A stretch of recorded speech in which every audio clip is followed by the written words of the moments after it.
We got my guy, Gene from Wire2Wire Sports. Excited What's to have happening, him on, y'all? man. How you feeling? Hey, man, we're doing good. We're doing good. Glad to have you on. Much better week for you guys than me, right? I was just about to say I was just about to say. That's fine. Gene, a good week for Bills fans over here. You guys are coming off of a tough loss here to Dallas. Man, what's the vibes over there in Philadelphia? How we feeling? I mean, we're jumping off bridges. That's what we do. We're 10-3, and we think we're the worst team in football. Essentially, we overreact to everything, and we lost to the two biggest contenders in the NFC in back-to-back weeks. Not only did we lose, we got embarrassed, we got bullied, we got humiliated. We got guys standing out in front of the NovaCare complex with no plate slay signs and Trashberry. Like, they're literally, Eagles fans are going nuts. Run the ball. I don't know if you guys seen that sign. Mm-hmm. They got fans standing in front of where the coach is saying, run the ball. Oh, I know. I got Swift on fantasy. 3 points. 3 points. I'm with you. Well, good week for Bills fans, right? Great week for Bills fans. I mean, it obviously started off with some good things in the AFC that really shook up this week for us, and then we beat the Chiefs on Sunday. And then the biggest thing was the Dolphins losing last night. I'm sure not a lot of us thought that was going to happen. There was a guy here at the table that did pick that, and that, come on, guys. No shocker that a guy like me would come out and pick And what that was your this week. reasoning? I had to go with the Titans this week because Tua was on the Manning cast. And it led me to pick the Titans. And last night I was shocked. I thought for sure I was definitely going to be wrong. But, hey, we're vibing over here, man. We're vibing here. This is starting to look true again. Bills run the East. It's starting to look true again. Over here. You think that it's pretty funny that how Patrick Mahomes is complaining about the officials after all the calls that man's gotten throughout his career, including, and the funniest part to me was in the Super Bowl versus the Eagles, a call on James Bradbury. You want to talk about not being able to make a call on a play like that, a ticky-tack play. You can't make a call in a moment like that. I felt like he was talking about James Bradbury. Bro, the whole entire week, well, the week's young. Okay, so the last 2 days, the last 48 hours, I've said this at work the last 2 days. I thought the way that he acted after the game about crying about that call, I was like, how is he going to get upset about that call when we all know about the Bradbury call in the Super Bowl. We all were beyond pissed off about it because it's like, bro, you want to complain about you got the best call in the most critical moment in the most important game of the whole entire season. You're absolutely right. And listen, I'll be honest with you. The Eagles did less crying over that call in the Super Bowl than the Chiefs did over a regular season call, which was blatantly right, by the way. Like, Kadarius Toney couldn't be more offsides. 100%. Like, I felt like he was past the Bills defender. It was awful. I will say to that point, like, it's something obviously like during the play, like I didn't even notice. That right there, it is crazy because that stopped what would have been probably one of the best plays that we've ever in recent years seen. My mouth that dropped. lateral. I was gonna say my jaw was on the ground. But you're right. Like I seeing the replay, it's like he was beyond blatantly offsides. Definitely for sure a good call. But I wasn't expecting it. Not often you hear offsides on offense. By the way, that play doesn't even break my top 50. Whoa. You see, this is why I love you. Doesn't even break my top 50, man. No? Kadarius Toney put his head down. If you watch, I watched the All 22. I don't know if you guys All 22. Yeah, Gene knows. He put his head down because he didn't get the ball. Miraculously looks up, catches it, and runs into the end. That play sucked. I didn't catch that. All right, fair enough. Play stinks. Didn't count. Don't care. Fair enough. You're right. Well, The funniest part about that play, and the thing that amuses me the most, is that you're all right. You're right. Say it was a great play. It wasn't a great play. But I love how Chiefs fans pretend that they would have just won the football game. You would have gave Josh Allen the ball with a minute 30 left. That doesn't change the game. All that does is it gives you a touchdown. But I truly believe that Josh Allen and the way he had that offense rolling would have went down the field and scored and won the football game again. Our defense did something that they couldn't do against the Philadelphia Eagles, and that's finish a game. I'll tell you what. There's nothing that drove me more nuts than keeping you guys, having you guys hang around, because that's not a team that you let hang around, because the Philadelphia Eagles, that's a good football team. We all know that's a good football team. But they finally put away a game. And it felt nice. It felt nice. We were not able to do that against the Philadelphia Eagles, or let alone a lot of other football teams this season that we should have been able to do it against. But, hey, man, we got a couple of questions here for you. I wanted to start off with something that I'm just curious about, because it is the grade A best question that I feel like I ever hear on these podcasts, and I just need to know, in your opinion, what's the best Philly cheesesteak in Philadelphia? It's John's roast pork or Steve's Princess Steaks. It's one of those two. It's not Geno's. It's not Pat's. They're tourist traps when you come to Philadelphia. They're actually terrible cheesesteaks. Like, the only people that like Geno's and Pat's are people that come from out of town and try Geno's and Pat's. I didn't. Did you go there? Hold on. Did you go Fingers are being pointed at me right now. I can tell you I've never been to Geno's or Pat's. Next time I go to Philadelphia, if I'm not banned from Philadelphia, I will definitely be trying either of those two places that he just said, because Where'd you go? I can't remember where I went, but I will tell you, I have heard that. That's funny he says that, because I've actually heard that a lot before about Geno's or Pat's. Like, it's just like the big tourist thing. Like, we had that in Buffalo with chicken wings. There's spots here where it's like, people think they're notorious for being the best wing, but it's like there's way better spots. Like, there's better spots that are a little bit more low-key that offer so much more, so much more. Travis, I know you got a question for him. Yeah, it's been burning me all week. Well, Give us your initial reaction when you came across our TikTok video. I got to know. So, and it's funny that you say that, because, like, I love Bills Mafia. I said that to you guys before you guys hopped on. You guys are the most generous fan base in the country. I heard you guys talking about donating something when you guys were on a pre-show. I didn't know what that was, but it's a great fan base, right? And the Bills Mafia fan base reminds me a lot of the Eagles fans, because they're passionate, they're loud, they jump through tables. Like, I love that. So the initial reaction was, they don't understand. And that's okay. You're not in our conference, you're not in our division, you haven't been to our city, and you haven't dealt with our fan base. So for you guys to not understand, to me, it was more of an educational point. Like, I wanted to explain to you guys. Like, Philadelphia fans get, in my opinion, a very, very, very bad rap. Like, what's the first thing you think of when you hear Philadelphia fans? You hear snowballs, it's Santa Claus, right? You've all heard that, right? Mm-hmm. But no one knows the real story. You want the real story? I'll give you the real story of what happened in 1968 when it happened. The Eagles stunk, right? They had a ton of people trying to get people to the game. So they had a promotion in which they were going to have Santa Claus at the stadium to meet kids. Well, it snowed that day, unexpectedly, a lot more than anyone expected, and Santa Claus canceled. So the Eagles, who promised to have this huge promotion for kids to show up, were like, we don't have a Santa Claus.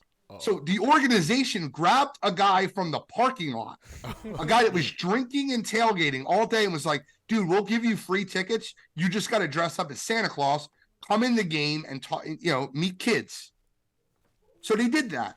He's in the stadium drinking beers, pulling down his beard, scaring kids. So the Eagles fan base started pelting him with snowballs because he was drunk and scaring kids. It wasn't the Santa Claus that they were promised. They were lied about a promotion to bring their kids there. But, like, it gets told, like, Eagles fans are these awful people. I'll ask you a question. If it was snowing in Buffalo and you had your kids at a game and there was a drunk, belligerent idiot scaring your kids and pulling his beard down, dissuading the thought of Santa Claus, what would you have done?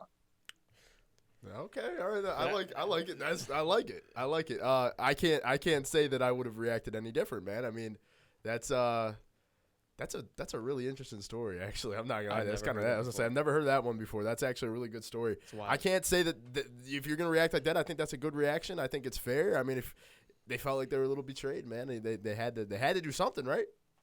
They were very upset at the way the Philadelphia Eagles organization handled that. And they handled it in the worst way. And you're talking about in 68, 69, when the franchise was terrible. Like, they were awful. They got bums off the street in 73. They literally had open tryouts. They were the only football team that had open tryouts. That's how the story, the Vince Papale story came. He was a fan of the Eagles and became a rostered player.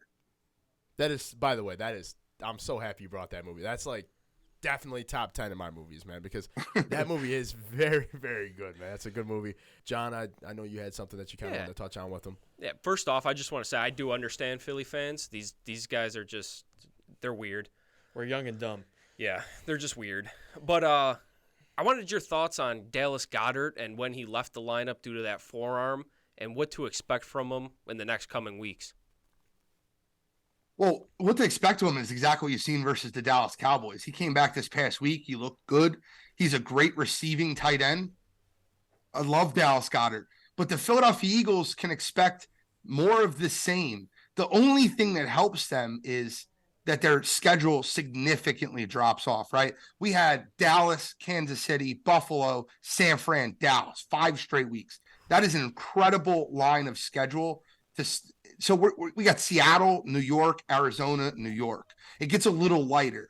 But with Dallas Goedert, he's a great receiving tight end, right? You guys have one in your own, Dalton Kincaid. I'm such a fan of that kid. Watched him out of Utah, scouted him. He was my number 1 tight end coming out of college football. In fact, he was my number 1 tight end that I scouted in the last 5 years coming out of college football. He's special. Like, he's different. So you're going to have him for the next 10 years. So nice. Dallas Goedert, I would trade Dallas Goedert for Dalton Kincaid to start his career over right now. And I love Dallas, right? But that's exactly what I think you guys got in that Utah stud that you drafted in Dalton Kincaid. I want to ask you about like the NFC playoff race and just kind of see where your head's at.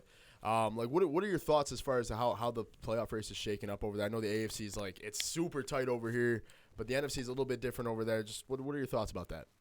I mean, I think it's super tight in the NFC. I just think it's a 4-dog race in the NFC, and the Philadelphia Eagles are kind of falling out of that. They're the third dog. You can't deny that San Francisco is 1 and Dallas is 2 after these past 2 weeks.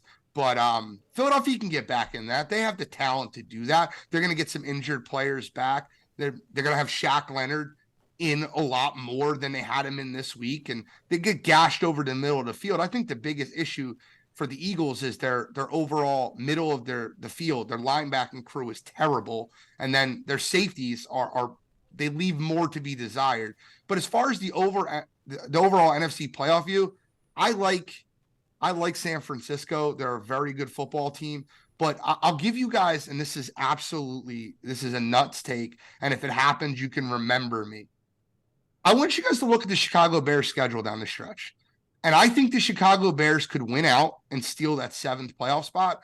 I really believe that. Look at who they're playing. The last 2 weeks, they beat Minnesota. They beat not Minnesota. They beat Detroit. And this past week, they dominated Detroit. And then 2 weeks ago, they beat Minnesota. So I think Chicago can win out. I think you got to look out for the Los Angeles Rams. Cooper Kupp, Puka Nacua, Stafford looks healthy. That defense is a bunch of young, hungry players surrounding Aaron Donald. I think that it's really interesting. A team I think will completely continue to fall off will be the Seattle Seahawks. I made a bet 3 weeks ago when they were 6-3 that they wouldn't go over 9.5 wins. If they lose this week to Philadelphia, they cannot get to 10 wins, and I cashed that bet already. So I think that it's one of those things that you could look at is some teams are falling out. Minnesota with Joshua Dobbs, now Nick Mullins. You got a situation going on in Seattle with Geno Smith and Drew Lock, whereas a couple teams on the come up, and I think it's severely underrated quarterback in Justin Fields and Matthew Stafford. I like it, man. I like it. I know Travis. He had a quick question just about like your podcast and stuff like that. Yeah, what made the podcast come about? What inspired you? So it's really funny you say that. My whole life I wanted to do sports podcasting, and I never did it, right? And in 2019, I lost my father. My father was my best friend in my entire world.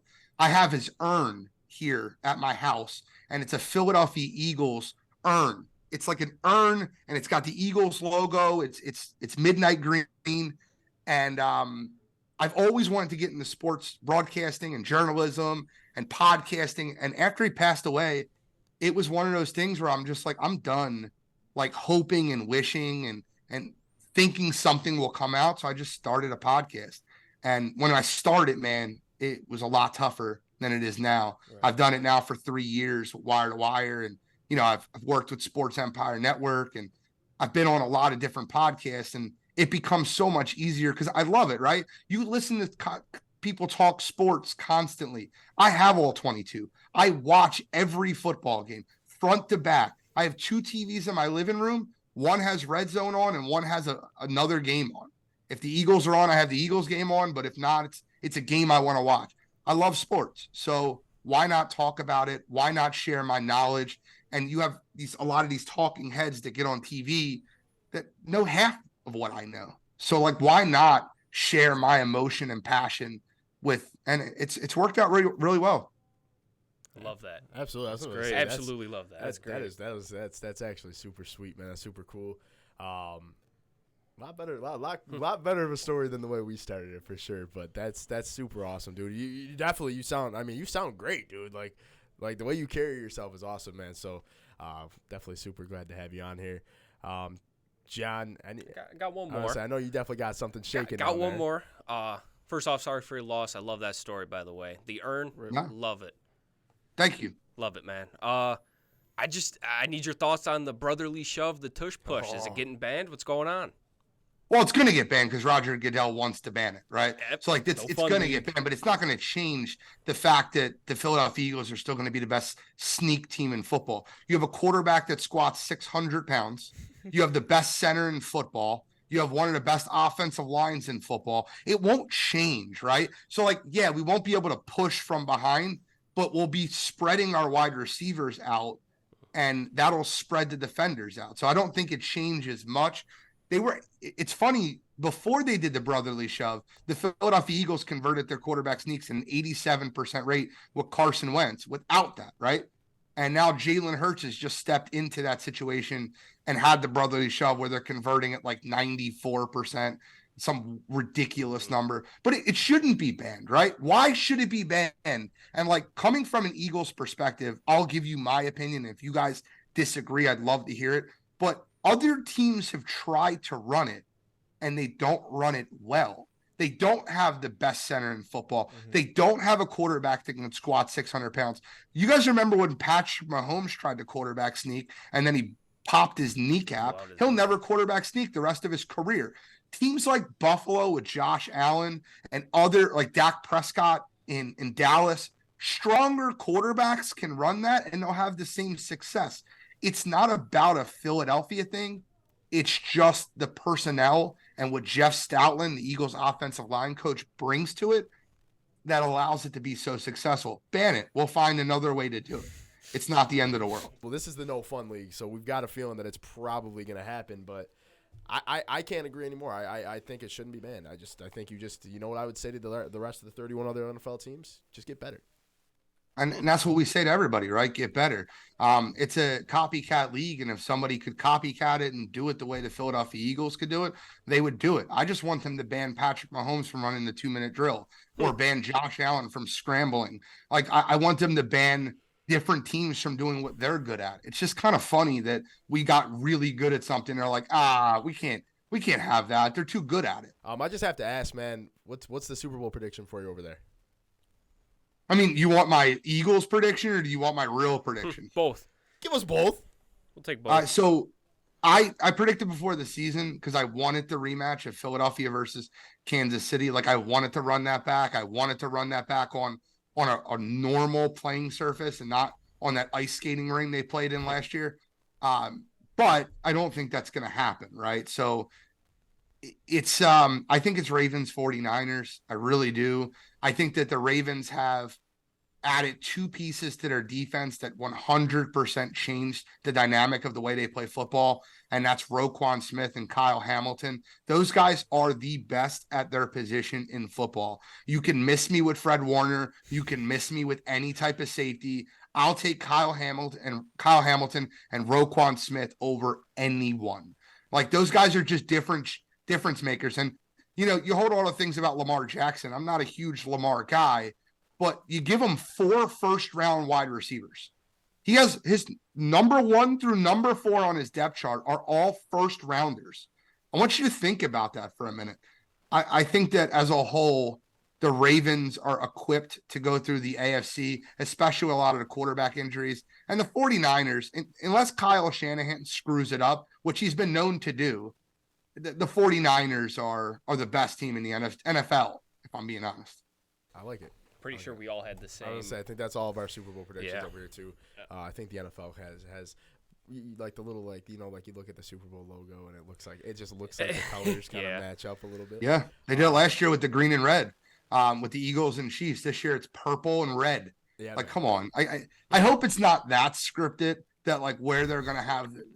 But hey, listen, you know who else team wears red? Now they don't wear purple, but the Buffalo Bills, and they're back in the playoff hunt. So you guys can look at that red as a different way. AFC is wide open. You guys look better each week. That move at offensive coordinator, bringing Joe Brady in over Ken Dorsey, looks like it's playing, to your favor. That offense looks a million times better. I love that, dude. Can I ask you guys a question though? Absolutely. What's that? How do you guys feel about McDermott making the terroristic comments that he made? And like, listen, I just want to know, because from an outsider's perspective, when him comparing like coming together as a team, like the terrorist on 9/11, we used that as our "you got to be kidding me" for the week because we thought it was hilarious. What are your thoughts on that? Like, did you guys? First off, I mean, I was just like, I'm scrolling on Twitter and that story pops up and I'm like, wow, okay, all right, here we go. That's a way to end the night. Not expecting it. I think he could have probably used a couple of different analogies that would have been a lot better than the one he used. A couple. I will say, from what I know, and you know what, in the last couple of weeks, I've bashed McDermott. But you know what, I will sit back here and say, like, the guy is like, it's an absurd comment to make. It sucks that it was made in 2019. It's resurfaced here going into 2024. I feel bad for the guy. The guy's character. I've met him a couple of times. I don't know if all three of us have, but Yeah. guys, he's a great guy. I think he just made a poor analogy, and I think it just came back to bite him in the ass. But he's a great guy, so I don't know. It's a Tough situation. It's a tough situation. It's I know he's a great guy. He used to be our defensive coordinator. Sean McDermott came from the Philadelphia Andy Reid coaching tree. A lot of people don't know that, but Sean McDermott was our defensive coordinator in Philadelphia. I like Sean McDermott. I bring it up because it's easy how things can get, like, the misconception can come across when you're not in the town of the person. Right. And I wanted to use that as kind of like a full circle moment because of your comments on the podcast about Philadelphia and not knowing. And listen, man, are there a lot of belligerent drunk idiots that go to Philadelphia Eagles games and do things that, like, most Philadelphia Eagles fans completely look at as like, this is not okay? Yeah, there is. There's drunk idiots everywhere, though. Like, you can Google Bills fan fights and you can see a bunch of drunk idiots fighting, but that doesn't change the fact that you have, in my opinion, the best football fan base in the country. And I believe that. That's not like me kissing up because I'm on your podcast. I do a show called Cheap Seats on Monday night, and we talked about the best fan bases in the country, and Bills Mafia is always at the top of my list. I love what they've done for charities. I love what they do. Like, I remember you guys had like a ton of snow and a bunch of fans like voluntarily shoveled outside the stadium like 3 years ago. Like, I love your fan base. So when I heard you say that about Philadelphia, I wanted you to meet somebody from Philadelphia that's been a diehard fan their whole life.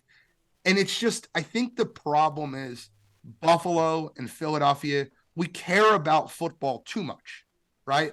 Like, would you rather have a fan base like Buffalo or Philadelphia, or would you rather have a fan base like Jacksonville? Like, they don't care, right? They don't show up. We take pride. Like, when you come to our stadium and dress up our Rocky statue and taunt our fans, it's like coming into your house and taunting you. And we're a blue-collar city. We're not a white-collar city. We're a blue-collar city. And when you do that, we're going to respond with a little emotion. And does it go too far at times? Of course it does. And you guys mentioned Big Dom DeSandro.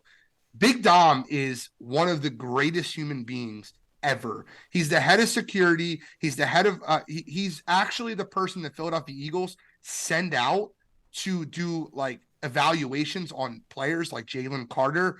Like he did that evaluation to see if he would be a good fit for the organization. He's a guy that is the head of security for guys like Jalen Hurts. Jalen Hurts was at the 76ers game the other night. Sitting right behind him was Big Dom. He's not just the head of security. He's not just a guy that's on the sidelines. He's been with the team for 25 years. You heard the announcers on that game talking about how he gave them Italian restaurant to go to and let them know where to go in the city. He is like the mayor, right? When you hear the mayor comment, that's who Big Dom is.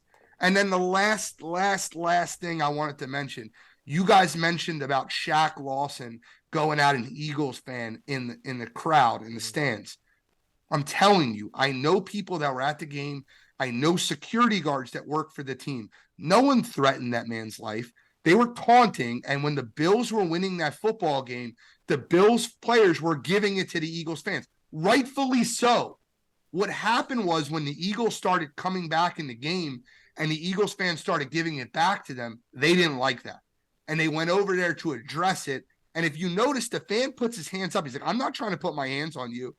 And, I'm glad they didn't suspend Shaq Lawson for putting his hands on him. It's all fair and fun, and he's going to get a fine just like Big Dom got a fine and everything that happened in that situation. But emotions sometimes run wild. And I'll say this.